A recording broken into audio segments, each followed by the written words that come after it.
Very good day to all of you. I'm Ifat with Let's Learn English channel. In the last few videos, we have thoroughly discussed about parts of speech that were divided into two classes. Basically, parts of speech fall into the category of words, and they were the open class of words and closed class of words. Now, we are heading and proceeding towards the minute delicacies of these words, how do they work, how many subcategories they have. We are going to discuss all these things. So if you remember that the open classes of words were noun, verb, adjective and adverb. Again, open classes of words are called content words. You can add as many words as you can. They really join, invite, add new words into it. Okay, but before telling you what nouns are and how many subcategories they have and what are verbs and how many subcategories they have, and same as the case with all these, I will tell you to define the open classes like noun, verb, adjective and adverb. We will take 3 tests, or we will start them and we will define them on 3 criteria. Might be this term will be new for you, as we haven't checked, I haven't seen this criteria before, anywhere before. Okay, to go to the intricacies, to go to the details of the noun or all the open classes, we will take 3 tests, and these tests are called,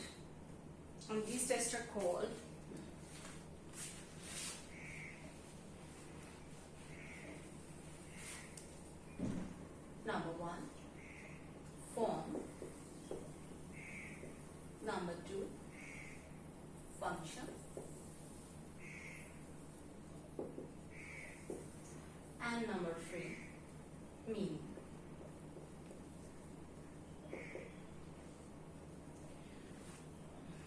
We will check all these noun, verb, adjective, adverb, the words. Actually, the words, we will check them on all these 3 criteria. Whether we will check them by their form. What does form mean?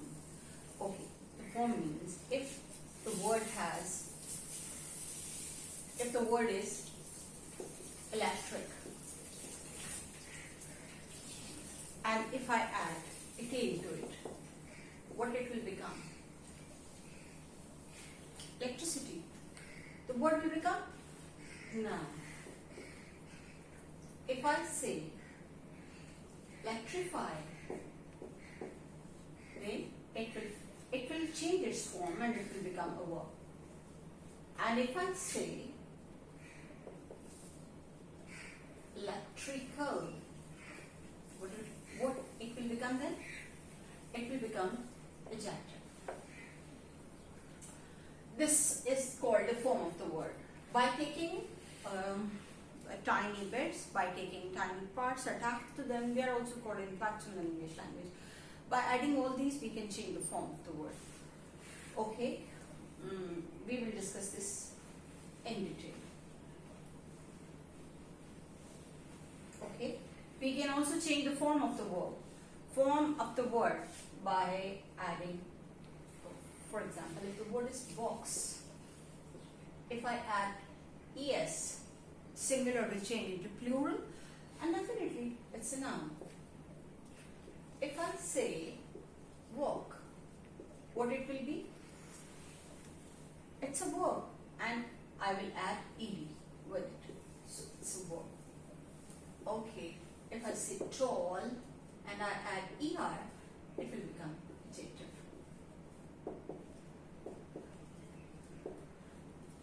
We can also change the form of the verb. These are very clear changes that you put at the end. They are the changes of suffixes. Okay, you can change the form of the word in singular into plural, and total grammatical change like noun into verb and into adjective. You can change the form of the word by these inflections. Okay, then there are Then there is another criteria where we don't change, we don't have inflection, we have a thorough, heavy change into the central phoneme of the word. Like if the word is man, we will change this vowel into it and it will become men. So the central morpheme is changed into it to change its form. So what is the form now? We changed feminine into masculine. Okay. There is another form where you can see the drastic change, like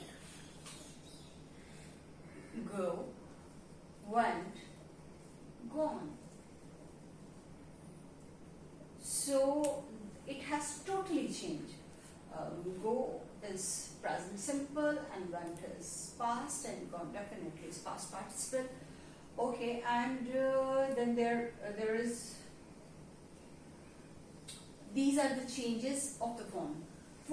The form of the word can describe it by changing its grammatical function, by having inflections, by changing the central morpheme, by changing the gender, by changing the numbers like singular into plural. This is called a form. But even this form is not the true criteria to check the function of the word, to check the function of the word into a phrase and after that into a clause.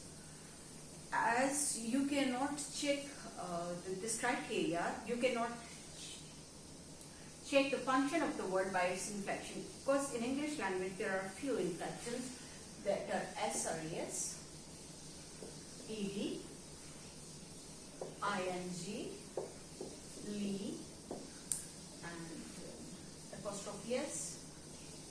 These are very few inflections, and every word don't take inflection with it. Okay, now we will move towards the function of the word. Number 2, the second test, the second criteria to check, to define all these open classes of function. If I say the cook actually does not cook the food,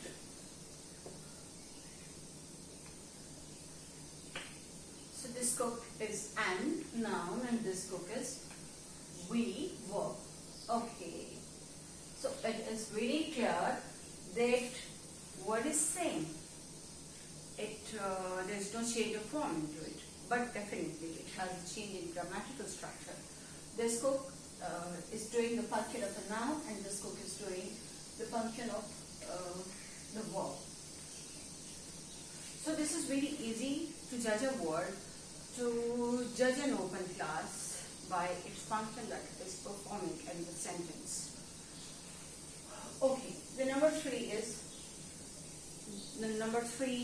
test or criteria to define these open classes is meaning. Meaning here doesn't mean to change the words into Urdu. Actually, these meanings are about the semantic forms, the semantic meaning of the word. Like you have heard the terms abstract noun, state verbs, concrete noun,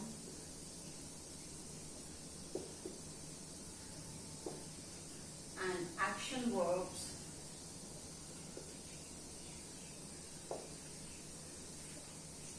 If you know in detail about all the words, what is their meaning in semantic form, like whether they are state, whether they are question, whether they are action, whether they are abstract, whether they are noun, you can tell them. But it's very difficult all the time to tell about the meaning of the word. So this criteria, though we can check to define the word, sometimes we can define the word by looking at the meaning too, but according to its classification, how this sequence will fall, to define all these words in sentences, we will first go for the function. So the sequence will be function will come first, form will come second, and meaning will come in last. Before getting into the details of all these words, I told you the 3 criteria, 3 tests to define these words. Okay, in the next video we will definitely define all these classes one by one. One video will be for the noun and the rest of the videos will be for the rest of the parts of speech. Till then, very goodbye.